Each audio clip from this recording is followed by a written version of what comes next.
ವೀಕ್ಷಕರೇ, ನಿಮ್ಮ ನೆಚ್ಚಿನ ಕಾರ್ಯಕ್ರಮ ಗೃಹಿಣಿ ಗ್ರಾಮ ಜೊತೆಗೆ ನಿಮಗೆಲ್ಲ ಆತ್ಮೀಯ ಸ್ವಾಗತ. ಇಂಜಿನಿಯರಿಂಗ್ ಕಾಲೇಜ್ ಮೂಡ್ಲಕಟ್ಟೆಯಲ್ಲಿ ಲೆಕ್ಚರರ್ ಆಗಿ ಕಾರ್ಯನಿರ್ವಹಿಸಿದವರು, ಕತೆ, ಕವನ, ಲೇಖನಗಳಂತಹ ಬರವಣಿಗೆಯಲ್ಲಿ ತಮ್ಮನ್ನು ತೊಡಗಿಸಿಕೊಂಡವರು, ಉತ್ತಮ ಗೃಹಿಣಿ ಎನಿಸಿಕೊಂಡಿರುವ ಶಶಿಶಂಕರ್ ಅವರು ಈ ದಿನ ನಮ್ಮ ಕಾರ್ಯಕ್ರಮಕ್ಕೆ ಬಂದಿದ್ದಾರೆ. ಶಶಿ ಅವರೇ, ನಮ್ಮ ಕಾರ್ಯಕ್ರಮಕ್ಕೆ ನಿಮಗೆ ಆತ್ಮೀಯ ಸ್ವಾಗತ. ನಮಸ್ತೆ. ನಿಮ್ಮ ಬಾಲ್ಯದ ಜೀವನದ ಸವಿ ನೆನಪನ್ನು ನೀವು ನಮ್ಮ ವೀಕ್ಷಕರೊಂದಿಗೆ ಹಂಚಿಕೊಳ್ಳಿ. ನಾನು ಬೆಳೆದಿದ್ದೆಲ್ಲ ಮೈಸೂರಲ್ಲಿ, ನನ್ನ ವಿದ್ಯಾಭ್ಯಾಸ ಕೂಡ ಮೈಸೂರಲ್ಲೇ ಆಗಿದ್ದು. ಸೊ ನನ್ನ ತಂದೆ ಲಕ್ಷ್ಮೀನಾರಾಯಣ್ ಭಟ್ ಅಂತ ಹೋಟೆಲಿಯರ್, ಅಮ್ಮ ಸುಮತಿ ಭಟ್ ಗೃಹಿಣಿ. ಹಾಗೆ ಮೈಸೂರು ಅಂದರೆ ಗೊತ್ತಲ್ಲ, ಸಾಂಸ್ಕೃತಿಕ ನಗರ. ಮತ್ತು ಪಕ್ಕನೇ ಇಲ್ಲಿ ಥರ ಅಲ್ಲ, ಪಕ್ಕನೇ ಎಲ್ಲ ನೆರೆಹೊರೆ ಎಲ್ಲ ಒಳ್ಳೆ ತುಂಬ ಚೆನ್ನಾಗಿತ್ತು ನನ್ನ ಬಾಲ್ಯ. ನಾವು ಶಾಲೆಯಿಂದ ಬಂದ ಕೂಡಲೇ ಬ್ಯಾಗ್ ಎಸೆಯೋದು, ಆಡಲಿಕ್ಕೆ ಹೋಗೋದು, ಆ ಥರ. ಈಗ ದಿನ ಎಷ್ಟು ಆಡಿದ್ರು ಅದೊಂದು ರೀತಿ ದಣಿವಂತ ಆಗ್ತಾ ಇರಲಿಲ್ಲ. ನನ್ನ ಪ್ರಾಥಮಿಕ ವಿದ್ಯಾಭ್ಯಾಸ ನಮ್ದಲ್ಲೇ ಇದ್ದಿದ್ದು, ಹತ್ತಿರದಲ್ಲೇ ಇದ್ದಿದ್ದು ಬಾಲೋದ್ಯಾನ ಸ್ಕೂಲಲ್ಲಿ ಆಗಿದ್ದು. ಮತ್ತು ಹೈಸ್ಕೂಲು ಭಗಿನಿ ಸೇವೆ. ನಾನು ಒಂದನೆಯಿಂದ 7ನೇ ತರಗತಿ ತನಕ ಕನ್ನಡ ಮೀಡಿಯಮಲ್ಲೇ ಓದಿದ್ದು. ಆಮೇಲೆ ಇಂಗ್ಲಿಷ್ ಮೀಡಿಯಂ, ಭಗಿನಿ ಸೇವಾ ಸಮಾಜ ಅಂತ. ಮತ್ತು PU ಶಾರದಾ ವಿಲಾಸ್ ಕಾಲೇಜ್, ಮತ್ತು ಇಂಜಿನಿಯರಿಂಗ್ ಮಾಡಿದ್ದು NIE. ಸೊ ತುಂಬ ಒಳ್ಳೆ ಗುರುಗಳು ಸಿಕ್ಕಿದ್ರು ನನಗೆ. ಈಗಲೂ ಎಲ್ಲ ಇದರಲ್ಲೂ ಅಷ್ಟೇ, ಬಾಲೋದ್ಯಾನದಲ್ಲಾಗಲಿ, ಭಗಿನಿ ಸೇವಾ ಸಮಾಜದಲ್ಲಾಗಲಿ, NIE ಎಲ್ಲ ಉತ್ತಮ ಗುರುಗಳು ಸಿಕ್ಕಿದ್ದಾರೆ ನನಗೆ. ಅದು ನಂದು ಭಾಗ್ಯ ಅಂತ ಹೇಳ್ಬೋದು. ಈ ಕಾಲೇಜ್ ಡೇಸ್ ಅಥವಾ ಸ್ಕೂಲ್ ಡೇಸಲ್ಲಿ ನಿಮ್ಮ ಆಸಕ್ತಿಯ ವಿಷಯಗಳು ಯಾವುದಿತ್ತು? ಓದಲ್ಲದೆ ನಂದು ಇದ್ದಿದ್ದು ಆಟ. ಆಟದಲ್ಲೇ ಇರ್ತಾ ಇದ್ವಿ ಹೆಚ್ಚಾಗಿ. ಮತ್ತೆ ಓದು ಅಂದರೆ ಪಾಠ ಪುಸ್ತಕ ಅಲ್ಲ, ಬೇರೆ ಕತೆ ಪುಸ್ತಕ, ಅದು ಇದು. ನಮ್ಮ ಅಪ್ಪ ನಮ್ಗೆ ತುಂಬ ಎನ್ಕರೇಜ್ ಮಾಡ್ತಾ ಇದ್ರು ಅದರಲ್ಲಿ. ಅಂದರೆ ನಮ್ಮ ಮನೆಗೆ ವಾರಪತ್ರಿಕೆ ಸುಧಾ, ತರಂಗ, ಪ್ರಜಾಮತ, ಮಂಗಳ, ಮತ್ತು ಈ ಮಯೂರ, ಕಸ್ತೂರಿ, ಮತ್ತು ಬಾಲಮಂಗಳ, ಚಂದಮಾಮ ಎಲ್ಲ ಬರ್ತಾ ಇತ್ತು ಮನೇಲಿ. ಮತ್ತು ಆಗಾಗ ಕಾಮಿಕ್ಸ್ ಬುಕ್ ತಂದು ಕೊಡ್ತಾ ಇದ್ರು ಅಪ್ಪ. ಅದು ಹೇಗೆ ಅಂದರೆ ಎರಡೂ ತರ್ತಾ ಇದ್ರು, ಕನ್ನಡ ಇಂಗ್ಲೀಷ್ ಎರಡೂ ಇರ್ಬೇಕದ. ಅಂದರೆ ಒಂದು ಕನ್ನಡ ಬುಕ್ಕು, ಅದೇ ಇದ್ರದ್ದು ಇಂಗ್ಲೀಷ್ ಬುಕ್, ಹಾಗೆ ಹಾಗೆ ಓದು. ನಾನು ಮೊದಲಿಂದನೂ ಸ್ವಲ್ಪ ಪುಸ್ತಕ ಹುಳು ಅಂತ ಹೇಳ್ಬೋದು. ಅದು ಬಿಟ್ಟರೆ ನಮ್ಮದು ಬೀದಿ ಮಕ್ಕಳ ಜೊತೆ ಆಟ, ಹಾಗೆ ಎಲ್ಲ ಆಟನೂ ಆಡಿದ್ದೀನಿ ನಾನು. ಕುಂಟಾಬಿಲ್ಲೆಯಿಂದ ಹಿಡಿದು ಕ್ರಿಕೆಟ್ ತನಕನೂ ಆಡ್ತಾ ಇದ್ವಿ ನಾವು. ಅದು ಹುಡುಗ ಹುಡುಗಿಯರು ಅಂತ ಭೇದ ಇರಲಿಲ್ಲ. ಈಗಿನ ಮಕ್ಕಳಿಗೆ ಕಂಪೇರ್ ಮಾಡಿದ್ರೆ ಈಗಿನ ಮಕ್ಕಳಿಗಿರುವ ಒಂದು ಮಾನಸಿಕ ಒತ್ತಡ ಆಗ ನಿಮ್ಗೆ ಇರಲಿಲ್ಲ. ಮರಕೋತಿ ಆಗಲಿ ಏನಾಗಲಿ, ಅದು ಏನು ಇದಿರಲಿಲ್ಲ ನಮ್ಮಲ್ಲಿ. ಹುಡುಗ ಹುಡುಗಿ ಎಲ್ಲರೂ ಒಟ್ಟಿಗೆ ಸೇರಿ ಒಂದು ಟೀಮು. ಹುಡುಗರು ಕುಂಟಬಿಲ್ಲೆ ಆಡ್ಲಿಕ್ಕೆ ಬರ್ತಿದ್ರು, ನಾವು ಲಗೋರಿ ಕ್ರಿಕೆಟ್ ಆಡ್ಲಿಕ್ಕೆ ಹೋಗ್ತಾ ಇದ್ವಿ. ಒಂದು ರೀತಿ ಮಜಾ ಇತ್ತು ಬಾಲ್ಯ. ಹಾಗೆ ಮತ್ತೆ ಅದೇ ಹೈಸ್ಕೂಲ್ ಬಂದಾಗ ನಮ್ಮ ತಂದೆ ಹೋದರು ಆಗ. ಮತ್ತೆ ನಮ್ಮನೆಲ್ಲ ಸ್ಟ್ರಾಂಗ್ ಲೇಡಿ. ನಂದು ಲೈಫಲ್ಲಿ ಬಂದಿರೋ ಇಬ್ರು ಸ್ಟ್ರಾಂಗ್ ಲೇಡಿಲಿ ಒಬ್ರು ನಮ್ಮಮ್ಮ, ತುಂಬಾ ಸ್ಟ್ರಾಂಗ್ ಲೇಡಿ ಅವರು. ಸೊ ಹಾಗೆ ಆಮೇಲೆ ಆಯ್ತು, ಸುಮ್ಮನೆ CET ಎಕ್ಸಾಮ್ ಬರೆದಿದ್ದು, ಮತ್ತೆ ಸೀಟ್ ಸಿಕ್ತು, ಇಂಜಿನಿಯರಿಂಗ್ ಸೇರ್ಕೊಂಡೆ. ಹಾಗೆ ಅಷ್ಟೇ. ನಿಮ್ಗೆ ಒಡ ಹುಟ್ಟಿದವರು ಎಷ್ಟು ಜನ? ನನಗೆ ನಾವು ಒಟ್ಟು 4 ಜನ. ಒಬ್ಬ ಅಣ್ಣ, ಒಬ್ಬ ತಮ್ಮ, ಒಬ್ಬಳು ತಂಗಿ ಇದ್ದಾರೆ. ಎಲ್ಲ ಈಗ ಮದುವೆ ಆಗಿ ವೆಲ್ ಸೆಟಲ್ಡ್. ಒಬ್ಬಳು ತಂಗಿ ಬ್ಯಾಂಗ್ಳೂರಲ್ಲಿ, ತಮ್ಮ ಮೈಸೂರಲ್ಲೇ ಇದ್ದಾನೆ, ಅಣ್ಣ ಇಲ್ಲೇ ಅದ್ಮಾರಲ್ಲಿ ಇದ್ದಾನೆ. ಹಾಗೆ ಮದುವೆಯ ನಂತರದ ಜೀವನ? ಮದುವೆಯ ನಂತರದ ಜೀವನ ಅಂದರೆ ಇನ್ನೂ ಒಂದು ರೀತಿ ತುಂಬ ಚೆನ್ನಾಗೇ ಇದೆ ಅಂತ ಹೇಳ್ಬೋದು. ನನಗೆ ಮೇಯ್ನ್ ನಾ ಹೇಳಿದ್ನಲ್ಲ ಮೊದಲೇ, ನಾನು ಓದು ಹುಚ್ಚು ಅಂತ. ನಂಗೆ ಮದುವೆ ಆಗಿ ಇಲ್ಲಿ ಕುಂದಾಪುರಕ್ಕೆ ಬಂದಾಗ ನನಗೆ ಅತ್ಯಂತ ಖುಷಿ ಕೊಟ್ಟಿದ್ದು ಅಂದರೆ ನಮ್ಮ ಅತ್ತೆದೇ ಒಂದು ಲೈಬ್ರರಿ ಇತ್ತು ಮನೇಲೆ. ನಮ್ಮ ಅತ್ತೆ ಅಂದರೆ ಇಬ್ಬರು ಸ್ಟ್ರಾಂಗ್ ಲೇಡೀಸಲ್ಲಿ ಇನ್ನೊಬ್ರು ನಮ್ಮ ಅತ್ತೆ. ಅವರಷ್ಟು ಆ್ಯಕ್ಟಿವ್ ಆಗಿರೋರನ್ನ ನಾನು ನೋಡಿಲ್ಲ. ಅವರಿಂದ ತುಂಬ ಕಲ್ತಿದ್ದೀನಿ ನಾನು. ತುಂಬ ಒಂದು ಮನೆಯಲ್ಲೇ ಇದ್ರೂ ಹೇಗೆ ಶಿಸ್ತಲ್ಲಿ ಇರಬೇಕು ನಾವು, ಹೇಗೆ ಅವರು ತುಂಬ ಆ್ಯಕ್ಟಿವ್. ಅಂದರೆ ಎಲ್ಲ ಮಹಿಳಾ ಸಂಘದಲ್ಲಿ ಸಕ್ರಿಯರಾಗಿದ್ದರು, ಮತ್ತು ಬೇರೆ ಸ್ಕೂಲ್ ಕಾಲೇಜುಗಳಿಗೆಲ್ಲ ಜಡ್ಜಾಗಿ ಸಂಗೀತ ಒಳ್ಳೆ ಹಾಡ್ತಾ ಇದ್ರು ಅವರು. ಸೊ ಬಟ್ ಒಂದು ರೀತಿ ನೀವು ಎಂತ ಹೇಳ್ಬೋದು ಅಂದರೆ ಅವರು ಸಾಂಪ್ರದಾಯಿಕವಾಗಿಯೂ ಹೌದು, ಮಾಡ್ರನ್ ಇದ್ರಲ್ಲೂ ಹೌದು. ಎರಡು ಪೂಜೆ ಪುನಸ್ಕಾರ ನಮ್ಮ ಮನೇಲಿ ತುಂಬಾ ನಡೀತಾ ಇತ್ತು. ಹಾಗೆ ಆಧುನಿಕತೆಗೂ ಅಷ್ಟೇ ಓಪನ್ ಆಗಿ ತೆರ್ಕೊಂಡವ್ರು ಅವರು. ಅವರಂಥ ಮಹಿಳೆ ನಂಗೆ ಅತ್ತೆಯಾಗಿ ಬಂದಿದ್ದು ನನ್ನ ಪುಣ್ಯ ಅಂತಾನೆ ಹೇಳ್ಬೋದು. ವಿದ್ಯಾವಂತ ಕುಟುಂಬ. ನನ್ನ ಪತಿ ಸತೀಶ್ ಶಂಕರ್ ಅಂತ. ಅವರು ಮೊದಲು ಗಲ್ಫಲ್ಲಿ ಇಂಜಿನಿಯರಿಂಗ್ ಮ್ಯಾನೇಜರ್ ಆಗಿದ್ರು. ನಾನು ಜಾಯಿನ್ ಆಗಿದ್ದು ಅವ್ರನ್ನ ಆಮೇಲೆ 2 ವರ್ಷ ಆದ್ಮೇಲೆ ಮದುವೆ ಆಗಿ ಮಗು ಆದ್ಮೇಲೆ, ಆಮೇಲೆ ನಾನು 1 ವರ್ಷ ಆದ್ಮೇಲೆ ಹೋಗಿದ್ದು. ಅಷ್ಟರ ತನಕ ನಾನು ಅತ್ತೆಯೊಟ್ಟಿಗೆ ಇದ್ದೆ, ಅವರೊಟ್ಟಿಗೆ ತುಂಬಾ ಕಲ್ತಿದ್ದೆ. ಮನೇಲಿ ನಮ್ದೇ ಒಂದು ಇದ್ದಿದ್ದಾಗ ಡೈರಿ, ದನ ಕರಿಯೋದ್ರಿಂದ ಹಿಡಿದು ಮನೆ ಕೆಲಸ ಯಾವ್ದಕ್ಕಾದ್ರೂ ಸರಿ. ಅವ್ರು ಕಾರ್ ಓಡಿಸೋದ್ರಲ್ಲಿ ಕುಂದಾಪುರದಲ್ಲಿ ಮೇ ಬಿ ಅವ್ರು ಮೊದಲನೇ ಮಹಿಳೆ ಇರ್ಬೋದು ಕಾರ್ ಮಾಡ್ತಾ ಇದ್ದಿದ್ದು ಆ ಕಾಲದಲ್ಲೇ. ಸೊ ಎಲ್ಲದ್ರಲ್ಲೂ ಉತ್ಸಾಹ ಇರ್ತಿತ್ತು. ಅದನ್ನ ನೋಡಿ ನಾನೊಂದು ಸ್ವಲ್ಪ ಮೊದಲು ಅಷ್ಟೊಂದು ಎಲ್ಲ ಇದ್ದಿಲ್ಲ. ಅವರು ನೋಡಿ ಕಲ್ತಿದ್ದು ತುಂಬಾ ಇದೆ. ಹಾಗೆ ನಮ್ದು ಒಂಥರ ವಿದ್ಯಾವಂತ ಕುಟುಂಬ ಎಲ್ಲರೂ. ನಮ್ದು ಇಬ್ರು ಅಣ್ಣಂದ್ರು, ಒಬ್ರು ಆಡಿಟರ್, ಇನ್ನೊಬ್ರು ಡಾಕ್ಟರ್. ಸೊ ನನ್ನ ಕೋ ಸಿಸ್ಟರ್ಸು ಅಷ್ಟೇ ವೆಲ್ ಎಜುಕೇಟೆಡ್. ಇವ್ರದ್ದೊಬ್ರು ತಂಗಿನೂ ಅಷ್ಟೇ. ನಮ್ದೆಲ್ಲ ಒಂದು ರೀತಿ ಈಗಲೂ ನಾವು ಅತ್ತೆ ಮಾವ ಇಲ್ಲ ಅಂದ್ರೆ ಒಂಥರ ನಾವು ಕ್ಲೋಸ್ ನಿಟ್ಟೆಡ್ ಫ್ಯಾಮಿಲಿ ಅಂತ ಹೇಳ್ಬೋದು. ಉತ್ತಮ ಬಾಂಧವ್ಯ ಇದೆ. ಖಂಡಿತ ಅದನ್ನ ಉಳಿಸ್ಕೊಂಡು ಬೆಳೆಸ್ಕೊಂಡು ಹೋಗೋದು ತುಂಬಾ ಕಷ್ಟಕರದ ಕೆಲಸ. ಅದೆಲ್ಲ ನಾನು ಹೇಳೋದು ನಮ್ಮ ಅತ್ತೆ ಕೊಟ್ಟ ಸಂಸ್ಕಾರ ಅಂತಾನೆ. ಸೊ ಅವ್ರು ಹೋದಾಗ ನಾನೊಂದು ಲೈನ್ ಬರ್ದಿದ್ದೆ, if your husband is treating you like a princess, that means he is raised by a queen ಅಂತ. ಅದ ಅನ್ವರ್ಥ ನಮ್ಮ ಅತ್ತೆಗೆ. ಅಲ್ಲ, ಅವರ ಆಕ್ಟಿವಿಟೀಸ್ ನೀವು ಹೇಳುವಾಗ ಎಷ್ಟೊಂದು ಖುಷಿ ಆಗ್ತದೆ ಅಂತ ಹೇಳಿದ್ರೆ, ಈಚೆ ಸಾಂಪ್ರದಾಯಿಕ ಮತ್ತೆ ಆಧುನಿಕತೆ ಎಲ್ಲರಲ್ಲೂ ಕೂಡ ಅವರು ತಮ್ಮನ್ನ ಸಂಪೂರ್ಣವಾಗಿ ತೊಡಸ್ಕೊಂಡಿದ್ರು. ಆಮೇಲೆ ಹಾಗೆ ಕಾರ್ ಡ್ರೈವಿಂಗ್ ಮಾಡೋದಿರ್ಬೋದು, ಅಥವಾ ದೈನಂದಿನ ಚಟುವಟಿಕೆಗಳ ಒಂದು ನಿಯಮಿತ ವೇಳಾಪಟ್ಟಿ. ಅದೇ ಬೆಳಿಗ್ಗೆ 8 ಗಂಟೆಗೆ ಅವರಿಗೆ ಸ್ನಾನ ಆಗ್ಲೇಬೇಕು, ಮತ್ತೆ ರೆಡಿಯಾಗಿ ಕೂತು ಬೆಳಿಗ್ಗೆ 8:30 ಒಳಗಡೆ ಎಲ್ಲ ತಿಂಡಿ ಆಗ್ಬೇಕು. ಆ ಥರ ಒಂಥರ ಶಿಸ್ತು. ಅಂದ್ರೆ ಇದಲ್ಲ ಹಿಟ್ಲರ್ ರೂಲ್ ಅಲ್ಲ, ಬಟ್ ನಿಯಮ ಶಿಸ್ತು ಎಲ್ಲ ಇದ್ದಿತ್ತು. ತುಂಬಾ ಕಲ್ತಿದ್ದೀನಿ. ಅದನ್ನ ನಾವೆಲ್ಲರೂ ಈಗಲೂ ಫಾಲೋ ಮಾಡ್ಕೊಂಡು ಬರ್ತಾ ಇದೀವಿ. ಪೂಜೆಗಳಿಗಾದ್ರೂ ಅಷ್ಟೇ, ಅವರು ಪುರೋಹಿತರಿಗಾದ್ರೂ ಹೇಳಿ ಬಿಡ್ತಾ ಇದ್ರು, ಈಗ ನೀವು ಎಷ್ಟು ಬೇಗ ಬೇಕಾದ್ರೂ ಬನ್ನಿ, ಆದ್ರೆ ಬಂದವ್ರನ್ನ ನಾವು ಊಟಕ್ಕೆ ಕಾಯಿಸ್ಬಾರ್ದು. ನೀವು ಪೂಜೆ ಎಲ್ಲ ಬೇಗ ಆದಷ್ಟು ಸಮಯದ 1 ಗಂಟೆ ಒಳಗಡೆ ಮುಗಿಸ್ಬಿಡ್ಬೇಕು. ನೀವು ಬೇಗ ಬೇಕಾದ್ರೆ ಬನ್ನಿ, ಅಡ್ಡಿಲ್ಲ ಅಂತ. ಹಾಗೆ ಬಂದವರಿಗೆ ಎಲ್ಲರಿಗೂ ಇದು ಅಂತ ಕಾಯಿಸ್ಬಾರ್ದು ಅಂತ. ಹಾಗೆ ಅದು ನಮ್ಮ ಪುರೋಹಿತರು ಈಗಲೂ ಅದನ್ನ ನಡೆಸ್ಕೊಂಡು ಬರ್ತಾ ಇದ್ದಾರೆ. ಅಂದ್ರೆ ಏನ್ ಗೊತ್ತಾ, ಆ ರೀತಿ ನಡ್ಕೊಳ್ಳೋದ್ರಿಂದ ಕೆಲವರಿಗೆ ಅನಿಸ್ಬೋದು ಏನು ಈ ತರ ಭಾರಿ ಒಂದು ಶಿಸ್ತು, ಶಿವಪ್ಪ ನಾಯ್ಕನ್ ಶಿಸ್ತು ಹಾಗೆ ಹೀಗೆ ಅಂತ. ಬಟ್ ಅದು ಆ ತರ ನಡ್ಕೊಳ್ಳೋದ್ರಿಂದ ಏನಾಗುತ್ತೆ ಅಂದ್ರೆ ಮೈಂಡ್ ಫ್ರೀ ಇರುತ್ತೆ. ಅಂದ್ರೆ ಇಂಥ ಕೆಲಸ ಇಂಥ ಟೈಮಿಗೆ ಮುಗೀತದೆ ಆಗ್ತದೆ ಅನ್ನೋದೊಂದಿರುತ್ತಾ. ಆಗ ನಮ್ಗೆ ಸ್ವಲ್ಪ ಮಾನಸಿಕ ಒತ್ತಡ ಸ್ವಲ್ಪ ಕಡಿಮೆ ಆಗ್ತದೆ, ಕೆಲಸದ ಒತ್ತಡಗಳು ಕಡಿಮೆ ಆಗಿ ನಡ್ಕೊಂಡು ಹೋಗುತ್ತೆ. ನಾವು ಶಾಂತ ಚಿತ್ತದಿಂದ ಎಲ್ಲವನ್ನು ಮಾಡ್ಲಿಕ್ಕೆ ಸಾಧ್ಯ ಆಗ್ತದೆ ಅದರಿಂದ. ಓಕೆ. ಹಾಗೆ ನಿಮ್ಮ ಮಕ್ಕಳ ಬಗ್ಗೆ? ನನ್ನ ಇಬ್ರು ಗಂಡು ಮಕ್ಕಳು ನನಗೆ, ಶ್ರೇಯಸ್ ಹೆಬ್ಬಾರ್ ಮತ್ತೆ ಶ್ರೇಷ್ಠ ಹೆಬ್ಬಾರ್ ಅಂತ. ದೊಡ್ಡವನು ಸಾಫ್ಟ್ವೇರ್ ಇಂಜಿನಿಯರ್, ಈಗ ಬ್ಯಾಂಗ್ಳೂರಲ್ಲಿ ಮಲ್ಟಿನ್ಯಾಷನಲ್ ಕಂಪನಿಲಿ ಕೆಲಸ ಮಾಡ್ತಾ ಇದ್ದಾನೆ. ಸೊ ಇನ್ನು ಸಣ್ಣವನು ಅವನು ಮಾಸ್ ಆ್ಯಂಡ್ ಕಮ್ಯುನಿಕೇಷನ್ಸ್ ತಗೊಂಡಿದ್ದು ಮೈಸೂರಲ್ಲಿ ಇದ್ದಾನೆ. ಅವನು ಒಂದು ಸಣ್ಣ ಪುಟ್ಟ ಜಾಬ್ ಮಾಡ್ತಾ ಇದ್ದಾನೆ ಅಲ್ಲಿ. ಸೊ ಅವನು ಮುಂದೆ ಇದು ಮಾಡಿ ಇದು ಮಾಡ್ಬೋದು. ಹಾಗೆ ಇಬ್ಬರು ಈಗ ವೆಲ್ ಸೆಟಲ್ಡ್. ನಿಮ್ಮ ಲೇಖನ, ಕತೆ, ಕವನ, ಆ ರೀತಿಯ ಲೇಖನಗಳನ್ನು ನೀವು ಸುಮಾರು ಬರೆದಿದ್ದೀರಿ ಅಂತ ಹೇಳಿದ್ರಿ. ಫೇಸ್ಬುಕ್ಕಲ್ಲಿ ಕೂಡ ನೀವು, ಸೋಷಿಯಲ್ ಮೀಡಿಯಾಗಳಲ್ಲಿ ಕೆಲವೊಂದು ಗ್ರೂಪ್ಗಳ ಅಡ್ಮಿನ್ ಆಗಿ ಕೂಡ ನೀವು ಮುನ್ನಡೆಸಿದವರು ಉತ್ತಮ ರೀತಿಯಲ್ಲಿ. ಹಾಗೆ ಅಡುಗೆ ಅರೆಮನೆಯಲ್ಲಿ ಕೂಡ ನೀವು ನಿಮ್ಮ ಒಂದು ಛಾಪನ್ನು ಮೂಡಿಸಿದವರು. ಈಗ ನಮ್ಮ ವೀಕ್ಷಕರಿಗೆ ಒಂದು ನಿಮ್ಮ ಕವನವನ್ನು ಕೇಳಿಸ್ತೀರಾ? ನಾನಂದರೆ ಬರೀ ಹವ್ಯಾಸ ಬರಹಗಾರ್ತಿ ಅಷ್ಟೇ ನಾನು. ಓಕೆ, ಈಗ ಕಲಿತಾ ಇದ್ದೀನಿ ನಾನು ತುಂಬ. ಅಂದರೆ ಕನ್ನಡದಲ್ಲಿ ಎಷ್ಟೊಂದು ಅದು ಕವನಗಳಲ್ಲೇ ಎಷ್ಟೊಂದು ಪ್ರಕಾರ ಇದೆ ಅಂತ ನನಗೆ ಈಗ ಗೊತ್ತಾಗ್ತಾ ಇದೆ.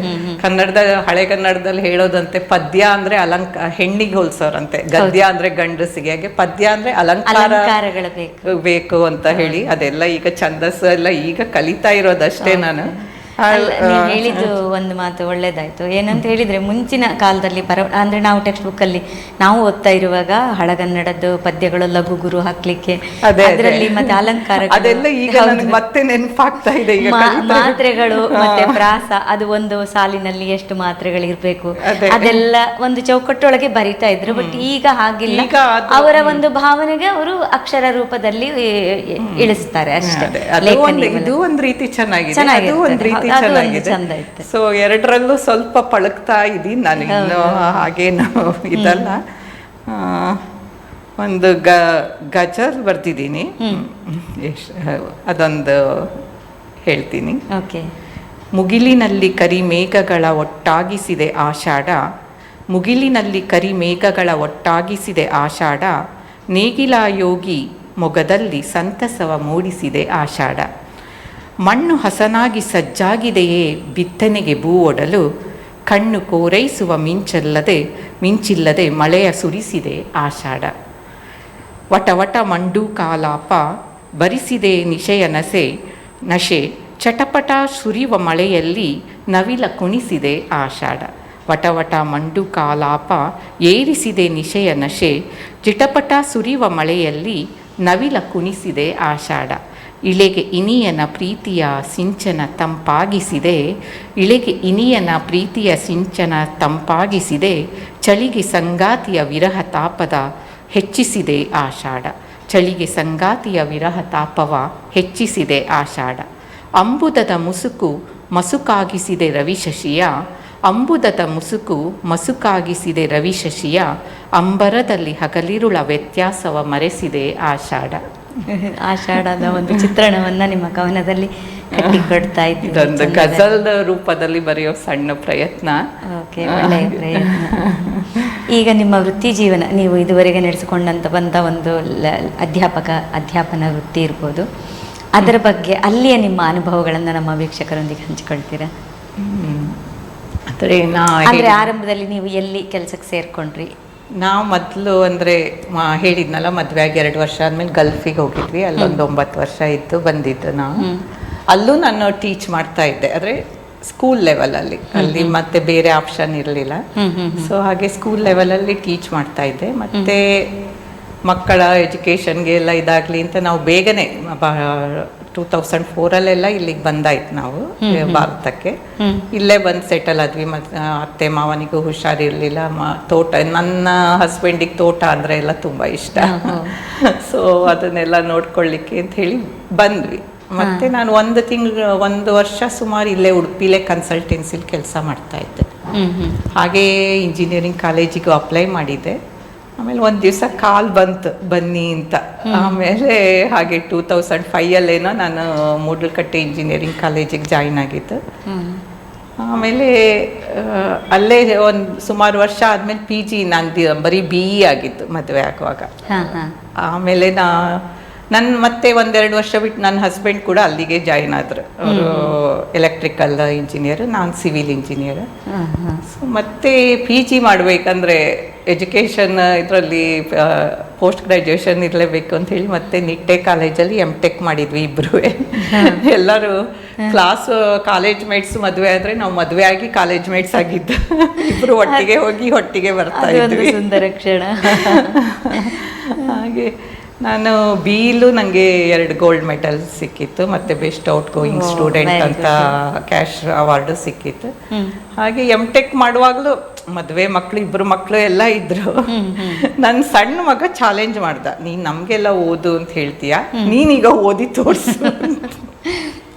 ಹೇಗೋ ಏನೋ ಅಂತೂ ಆಯಿತು. MTech ನಾನು ಗೋಲ್ಡ್ ಮೆಡಲಲ್ಲೇ ಇದು ಸಿಕ್ಕಿದೆ. ಸೊ ಅದು ಮತ್ತೆ ನಾನು ಅಲ್ಲಿ ಮೂಡಲಕಟ್ಟೆ ಇಂಜಿನಿಯರಿಂಗ್ ಕಾಲೇಜಲ್ಲಿ ಡಿಪಾರ್ಟ್ಮೆಂಟ್ HOD ಆಗಿ ಕನ್ಸಲ್ಟೆನ್ಸಿ ಹೆಡ್ ಆಗಿ ಎಲ್ಲ ಕೆಲಸ ಮಾಡಿರ್ತಾ ಇದ್ದೆ. ಒಂದು ರೀತಿ ಅದು ನೀವು ಯಂಗ್ ಮೈಂಡ್ಸ್ ಜೊತೆ ಇರೋ ಕಾರಣ ನಿಮ್ಮ ಮನಸ್ಸು ಕೂಡ ಯಂಗಾಗೆ ಇರುತ್ತೆ. You feel young only. ಅದು ಮಕ್ಕಳು ಅಂದ್ರೆ ಇದು ಏನ್ ತೀರಾ ಸಣ್ಣ ಮಕ್ಕಳಲ್ಲ, ಕಾಲೇಜ್ ಮಕ್ಕಳು, ಹದಿಹರೆಯದ ಮಕ್ಕಳು. ಅವ್ರಿಗೆ ನಾವು ಮಕ್ಕಳು ಅಂದ್ರೂ ಸಿಟ್ಟು ಬರುತ್ತೆ ವಿದ್ಯಾರ್ಥಿಗಳಂತಾನೆ. ಸೊ ಅವ್ರ ಜೊತೆ ನಡೆಯೋ ನಡವಳಿಕೆನೆ ಬೇರೆನೇ ಇರುತ್ತೆ. ಅದೇ ವ್ಯತ್ಯಾಸ ಕೇಳಬೇಕು ಅಂತಿದ್ದೆ. ನೀವು ಗಲ್ಫಲ್ಲಿ ಮಕ್ಕಳಿಗೆ ಮಾಡಿದ್ದೀರಿ, ಇಲ್ಲಿ ಸ್ವಲ್ಪ ದೊಡ್ಡ ಮಕ್ಕಳಿಗೆ ಅಂತ ಹೇಳಿದ್ರೆ ಅವರು ಹೆಚ್ಚು ಕಡಿಮೆ ಫ್ರೆಂಡ್ಸ್ ತರನೇ ಟ್ರೀಟ್ ಮಾಡ್ತಾ ಟ್ರೀಟ್ ಮಾಡ್ಬೇಕು ನೀವು. ಇಲ್ಲ ಅಂದ್ರೆ ಅವ್ರ ಜೊತೆ ಅವರಿಗೂ ಅಂದ್ರೆ ಅಭಿಮಾನ ಸ್ವಾಭಿಮಾನ ಎಲ್ಲ ಇರುತ್ತಲ್ಲ, ಅದೊಂದು ಹರ್ಟ್ ಆಗದೆ ಇರೋಂಗ್ ನೋಡ್ಕೊಳ್ಬೇಕು ನಾವು ಕೂಡ. ಯಾಕೆಂದ್ರೆ ಮ್ಯೂಚುವಲ್ ರೆಸ್ಪೆಕ್ಟ್. ನೀವು ವಿದ್ಯಾರ್ಥಿಗಳಿಗೆ ಗೌರವ ಕೊಟ್ರೆ ವಿದ್ಯಾರ್ಥಿಗಳು ಕೂಡ ಗೌರವ ಕೊಟ್ಟೇ ಕೊಡ್ತಾರೆ. ತುಂಬಾ ಹೇರಳವಾಗಿ ದೊರೆತಿದೆ ನಂಗೆ ವಿದ್ಯಾರ್ಥಿಗಳ ಗೌರವ ಮಾತ್ರ. ಈಗಲೂ ಬರ್ತಾರೆ, ಮೇಲ್ ಮಾಡ್ತಾರೆ, ಇದು ಮಾಡ್ತಾರೆ, ವಾಟ್ಸಪ್ಪಲ್ಲಿ ಮೆಸೇಜಸ್ ಕಳಿಸ್ತಾರೆ, ಮೇಡಮ್ ಹೇಗಿದ್ದೀರಾ, ನಿಮ್ಗೆ ತುಂಬಾ ನೆನಪಾಗ್ತೀರಾ ಅಂತ. ಹಾಗಿತ್ತು ಅವ್ರು. ಮತ್ತೆ ವಿದ್ಯಾರ್ಥಿಗಳ ಅಭ್ಯುದಯ ನೋಡಿ ಖುಷಿ ಪಡೋರು, ಮಕ್ಕಳ ಅಭ್ಯುದಯ ನೋಡಿ ಖುಷಿ ಪಡೋರು ಒಬ್ರು ತಂದೆ ತಾಯಿ ಮತ್ತೆ ಇನ್ನೊಬ್ರು ಶಿಕ್ಷಕರು ಮಾತ್ರ. ತುಂಬಾ ಖುಷಿ ಆಗತ್ತೆ ಮಕ್ಕಳೆಲ್ಲ ಕಾಂಟ್ಯಾಕ್ಟ್ ಮಾಡಿ ನಾನು ಇಲ್ಲಿದ್ದೀನಿ ಹೀಗಿದ್ದೀನಿ ಅಂತೆಲ್ಲ ಹೇಳುವಾಗ. ಅದೊಂದು ರೀತಿ ವಿಭಿನ್ನ ಅದು ಅನುಭವ. ಅಧ್ಯಾಪಕ ವೃತ್ತಿಯಲ್ಲಿ ನಂಗೆ ಅಂದ್ರೆ ಉತ್ತಮ ಕುಟುಂಬ, ಉತ್ತಮ ಗೆಳೆಯರು, ಉತ್ತಮ ಉದ್ಯೋಗ ಎಲ್ಲ ಭಗವಂತನ ದಯೆಯಿಂದ ಸಿಕ್ಕಿದೆ. ಅದೊಂದು ನಿಜಕ್ಕೂ ಐ ಆಮ್ ಲಕ್ಕಿ ಫೆಲೋ. ನೀವೇ ಗೈಡ್ ಮಾಡಿದಂತ ಒಂದು ಪ್ರಾಜೆಕ್ಟ್ ಪೇಪರಿಗೆ ಚೆನ್ನೈನಲ್ಲಿ ಅವರು ಅದು ಅಷ್ಟೇ ಅವಿಸ್ಮರಣೀಯ. ಇದು ನಾವು ಪ್ರಾಜೆಕ್ಟ್ ಇದು ಬಬಲ್ ಡೆಕ್ ಸ್ಲ್ಯಾಬ್ ಅಂತ ವಿದ್ಯಾರ್ಥಿಗಳು ಅದನ್ನ ರಾಷ್ಟ್ರ ಮಟ್ಟದ ಕಾರ್ಯಾಗಾರದಲ್ಲಿ ಚೆನ್ನೈಯಲ್ಲಿ ಇದು ಮಾಡುವಾಗ ಮಣಿಸಿದ್ರು ಪೇಪರ್. ಸೊ ಅದಕ್ಕೆ ಸೆಕೆಂಡ್ ರನ್ನರ್ ಅಪ್ ಪ್ರೈಸ್ ಸಿಕ್ತು ವಿತ್ ಟ್ರೋಫಿ ಆ್ಯಂಡ್ 50,000. ನಿಜಕ್ಕೂ ಅದು ಎಷ್ಟು ಅಂದ್ರೆ ನಮ್ದು ಒಂದು ಗ್ರಾಮೀಣ ಭಾಗದ ಕಾಲೇಜಿನ ವಿದ್ಯಾರ್ಥಿಗಳು ಅಷ್ಟು ಸಾಧಿಸ್ತಾರೆ ಅಂತಂದ್ರೆ ಇಡೀ ರಾಷ್ಟ್ರ ಮಟ್ಟದ ಇದರಲ್ಲಿ ಗ್ರಾಮೀಣ ಭಾಗದ ಕುಂದಾಪುರ ಕಾಲೇಜಿನ ಮಕ್ಕಳು ಹೋಗಿ ಅಲ್ಲಿ ಸಾಧಿಸಿದ್ದಾರೆ ಅಂದ್ರೆ ಅದು ನಿಜಕ್ಕೂ ತುಂಬಾ ಹೆಮ್ಮೆಯ ವಿಷಯ. ಅದು ಹಾಗೇನೆ ನೀವು ಕತೆ ಕವನ ಲೇಖನದೊಂದಿಗೆ ನಿರೂಪಣೆ ಕೂಡ ಮಾಡಿ ನೀವು ಲೋಕಾಯುಕ್ತರ ಸಂತೋಷ್ ಹೆಗ್ಡೆ ಅವರ ಕೈಯಲ್ಲಿ ಕೂಡ ಶಾಬಾಸ್ಗಿರಿ ಪಡೆದವರು. ಆ ಒಂದು ಕ್ಷಣ ಅಂದ್ರೆ ನನ್ನ ನಿರೂಪಣೆ ಶುರುವಾಗಿದ್ದೆ ಕಾಲೇಜ್ ಲೈಫ್. ಅಂದ್ರೆ ಈ ನನಗೆ ಅಧ್ಯಾಪಕಿಯಾಗಿ ಸೇರ್ಕೊಂಡಾಗ ಒಂದ್ಸಲಿ ಪ್ರಿನ್ಸಿಪಲ್ ಹೇಳಿದ್ರು, ನೀವು ಯಾಕೆ ಮಾಡಬಾರ್ದು ಅಂತ. ನಾನು ಅಷ್ಟರ ತನಕ ಮಾಡಿಯೂ ಇರಲಿಲ್ಲ. ನಾನಾ ಅಂತ ಕೇಳಿದೆ. ಹೌದು ನೀವೇ ಮಾಡಿ ಅಂದರು. ಆಮೇಲೆ ಹಾಗೆ ಕಾಲೇಜ್ ಕಾರ್ಯಕ್ರಮಗಳಲ್ಲೆಲ್ಲ ಮಾಡ್ತಾ ಇದ್ದೆ. ಹಾಗೆ ಒಂದ್ಸಲಿ ಈಗ ಇಲ್ಲಿ ನಂಜೇಲಿ ಅನ್ಸುತ್ತದು, ಆಗ ಒಂದು ಕಾರ್ಯಕ್ರಮಕ್ಕೆ ಬನ್ನಿ ನೀವು ಅಂತ ನಮ್ದು ಚೇರ್ಮನ್ ಹೇಳಿದ್ರು. ಬಂದು ನೀವೇ ನಿರೂಪಣೆ ಮಾಡಬೇಕು ಅಂತ. ಅಲ್ಲಿಗೆ ಲೋಕಾಯುಕ್ತ ಸಂತೋಷ್ ಹೆಗ್ಡೆ ಅವರು ಬಂದಿದ್ರು. ಅವರಿಗೆ ಅಂದ್ರೆ ನಾನೇನು ಹೋಗಿ ಕೇಳಿದ್ದಲ್ಲ, ಅವರೇ ಖುಷಿಯಿಂದ ಕರೆದು ತುಂಬಾ ಚೆನ್ನಾಗಿ ಮಾಡ್ತೀರಾ ನೀವು ನಿರೂಪಣೆ ಅಂತ ಹೇಳಿ ಆಟೋಗ್ರಾಫ್ ಎಲ್ಲ ಬರ್ಕೊಟ್ರು. ಅದು ನಿಜಕ್ಕೂ ನನಗೆ ಒಂದು ರೀತಿ ಧನ್ಯೋಸ್ಮಿ ಅನಿಸ್ಬಿಡ್ತಾಗಳಿಗೆ. ನಾನು ಹೇಗೆ ಮಾಡ್ತೀನೋ ನಂಗೆ ಗೊತ್ತಿಲ್ಲ, ಬಟ್ ಅವರೇ ಕರೆದು ನನಗೆ ಹೇಳಿದ್ರಲ್ಲ, ಇದು ಶಾಬಾಷ್ಗಿರಿ ಕೊಟ್ರಲ್ಲ ಅಂತ ಹೇಳಿ ಐ ವಾಸ್ ಇನ್ ಕ್ಲೌಡ್ 9.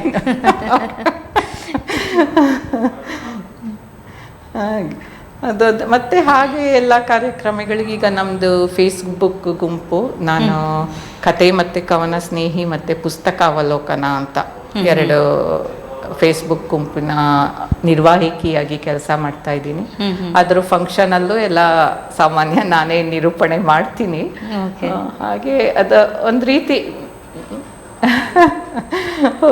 ಇದಾಗ್ತಾ ಇದೆ ನನಗೆ. ಅಂದರೆ ಎಲ್ಲ ಬಯಸದೆ ಅಚಾನಕ್ಕಾಗಿ ಸಿಕ್ಕಿರೋದು, ಅದರಲ್ಲಿ ಅದನ್ನ ನೀವು ಉಪಯೋಗಿಸ್ಕೊಂಡು ಬೆಳೀತಾ ಇದ್ದೀರಿ. ಅದು ಕೆಲವರು ಸಿಕ್ಕಿದ ಅವಕಾಶನ ಬದಿಗೊತ್ತಿ ಬಿಡ್ತಾರೆ, ಈಗ ಬೇಡ ಮತ್ತೆ ನೋಡುವ ಹಾಗೆ ಹೀಗೆ ಅಂತ ಹೇಳಿ.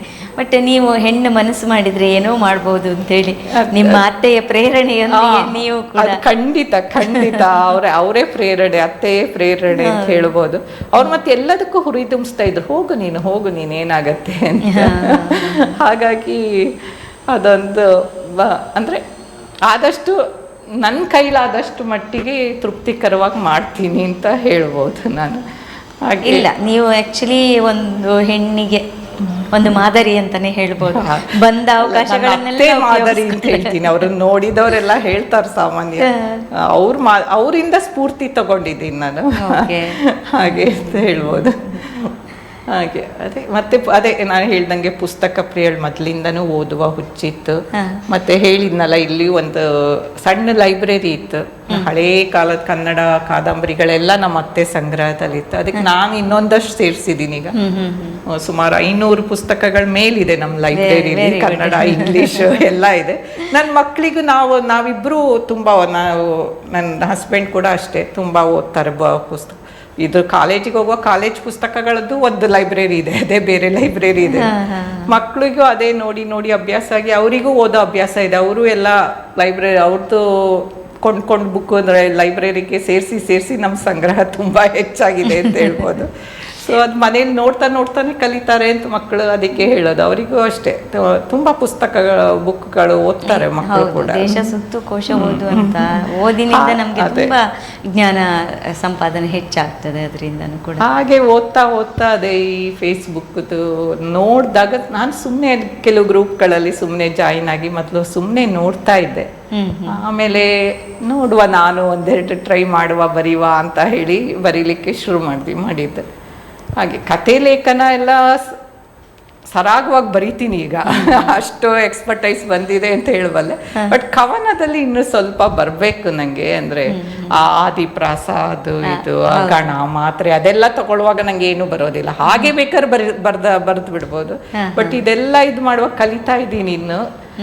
ಇದೊಂದು ಒಳ್ಳೆ ಮಾಧ್ಯಮ ಆ್ಯಕ್ಚುಲಿ, ಸಾಮಾಜಿಕ ಮಾಧ್ಯಮ ಇದೆಯಲ್ಲ, ಕಲಿಯೋರಿಗೆ ನಿಮ್ಗೆ ಹೀಗೂ ಹೋಗ್ಬೋದು, ಸರಿನೂ ಇರ್ಬೋದು, ಇದು ಆಗ್ಬೋದು. ನಾವು ಹೇಗ್ ತಗೊಂಡು ಹೋಗ್ತೀವಿ ಅದು ಹಾಗೆ ಮುಂದುವರಿಯುತ್ತೆ. ತುಂಬಾ ಕಲ್ತಿದ್ದೀನಿ ನಾನು. ಅದು 2 ಪೇಜ್ಗಳು ತುಂಬಾ ಚೆನ್ನಾಗಿ ಕಾರ್ಯನಿರ್ವಹಿಸ್ತಾ ಇದೆ. ಕತೆ ಮತ್ತು ಕವನ ಸ್ನೇಹಿ ಮತ್ತೆ ಪುಸ್ತಕಾವಲೋಕನದಲ್ಲಿ ಪುಸ್ತಕಗಳದ್ದು ವಿಮರ್ಶೆ ಮಾಡಿ ಬರೆಯೋದು. ಖಂಡಿತ ಅದು ತುಂಬಾ ಪುಸ್ತಕಗಳ ಬಗ್ಗೆ ಸಿಗುತ್ತೆ. ಹೌದು, ಒಂದೇ ಪುಸ್ತಕ 4 ಜನ ಓದುವಾಗ 4 ತರ ಮತ್ತೆ ಮಾಹಿತಿನೂ ಸಿಗುತ್ತೆ. ಯಾವ್ಯಾವ ಪುಸ್ತಕಗಳೀಗ ನಮ್ಮ ಮನೇಲಿ ಇರೋದೆಲ್ಲ ಅತ್ತೆ ಕಲೆಕ್ಷನ್ ಅಂದ್ರೆ ಶಿವರಾಮ್ ಕಾರಂತ್, ಭೈರಪ್ಪ ಅವ್ರದ್ದೆಲ್ಲ, ಸಾಯಿಸುತೆ, ರಾಧಾದೇವಿ, MK ಇಂದಿರಾ ಅವ್ರದ್ದೆಲ್ಲ ಇದೆ. ಈಗಿಂದ ಹೊಸ ಬರಹಗಾರರು ಕೂಡ ಇದ್ದಾರೆ. ವಸುಧೇಂದ್ರ ಗಿರಿ, ಮನೇಶ್ ಶ್ಯಾಮರಾವ್, ಗಜಾನನ ಶರ್ಮಾ, ಗಣಪಯ್ಯ ಅವರೆಲ್ಲ, ಗಣೇಶಯ್ಯ ಅವರೆಲ್ಲ ತುಂಬ ಚೆನ್ನಾಗಿ ಬರೀತಾರೆ. ಅದು ಮತ್ತೆ ಈಗ ಅದ್ರದ್ದೆಲ್ಲ ನಮ್ಗೆ ಮಾಹಿತಿ ಈ ಥರ ಇದರಲ್ಲಿ ಗೊತ್ತಾದಾಗ ಪುಸ್ತಕ ಪ್ರೇಮಿಗಳು ಇನ್ನೂ ಹೆಚ್ಚಾಗ್ತಾರೆ ಅನ್ಸುತ್ತೆ.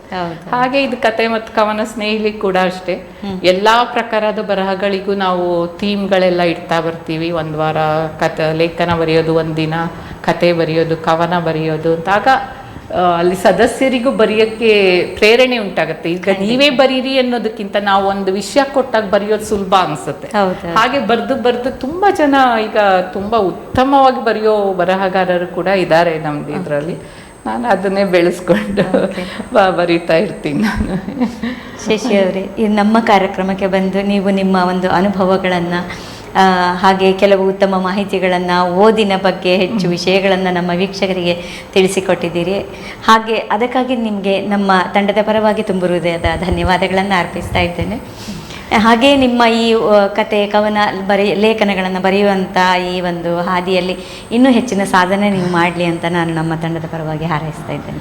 ನನಗೆ ಇಂಥ ಒಂದು ಅವಕಾಶ ಇದು ಕೂಡ ಸಿಕ್ಕ ಭಾಗ್ಯ ಅಂತಲೇ ಹೇಳ್ಬೋದು. ಇಂಥ ಅವಕಾಶ ಕೊಟ್ಟ ನಿಮಗೂ ಚಾನಲ್ ಅವ್ರಿಗೂ ತುಂಬ ಹೃದಯದ ಧನ್ಯವಾದಗಳು.